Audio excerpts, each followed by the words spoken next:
क्यों शांतम शाश्वतम प्रमेय मनघम, क्यों शांति मिल रही है और किसे मिल रही है? स्वयं प्रभा। स्वयं प्रभा प्रतीक्षा करती रहती हैं। एक पर्वत के अंदर में खोह रहता है, गुफा रहती है, वहां पर सारे वानर पहुंचते हैं हनुमान जी के नेतृत्व में। अंगद जी वहां पीछे हो जाते हैं और जैसे ही पहुंचते हैं उन्हें प्यास लगी रहती है, तो जल मिलता है, फल मिलता है, सब ले लेते हैं, प्राप्त करते हैं। तभी स्वयं प्रभा कहती है, आप लोग कौन हैं? तो उन्होंने कहा कि हम तो सीता जी की खोज में जा रहे हैं और हम दूत हैं भगवान राम के।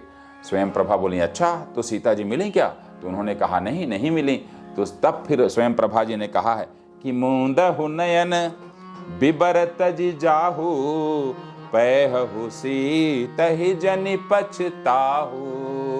इसका अर्थ है अपनी आंखों को बंद कर लो, सीता जी को ध्यान में रखो और जैसे ही आंखें बंद करोगे खुद आप सीता जी को पालोगे। अर्थात उन्होंने कहा कि सीता जी आत्म चेतना के विषय हैं, आत्म मंथन के विषय हैं, आत्मचिंतन के विषय हैं। आप बंद आंखों से जब देखोगे उसे तब वो मिलेंगी।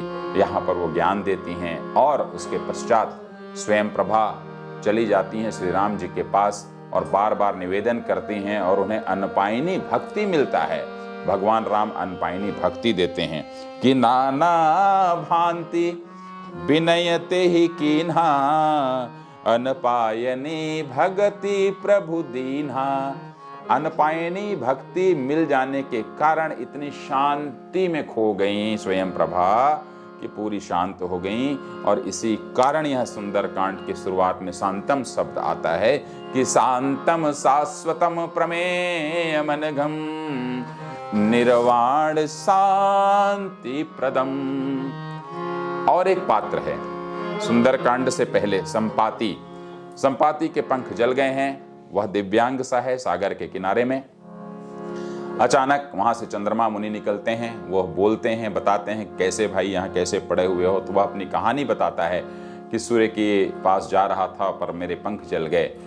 तब फिर चंद्रमा मुनि कहे कि त्रेता में जब भगवान राम आएंगे तो उनके दूत जब पहुंचेंगे तो उन्हें सीता जी का पता बताना, तो तुम्हारे पंख उग के आ जाएंगे। और हुआ वही कि उसी संपाति के पास जब अंगद और वानर सेना पहुंचती है और जब वह सीता जी का पता बताता है कि अशोक उपवन में सीता जी बैठी हुई हैं, तो जैसे ही बताता है वैसे ही उसके पंख आने लगते हैं और वह आसमान में उड़ जाता है। एक पक्षी जिसके पंख नहीं है, यदि पंख आ जाएं तो उसे जीवन मिल जाता है। और कहता है वानरों से कि मोहि बिलो की धरहु मन धीरा, राम कृपा कस भयउ शरीरा। और संपाति को शांति मिलती है। इसलिए शांतम शाश्वतम प्रमेय मनघम, निर्वाण शांति प्रदम। लोक में राम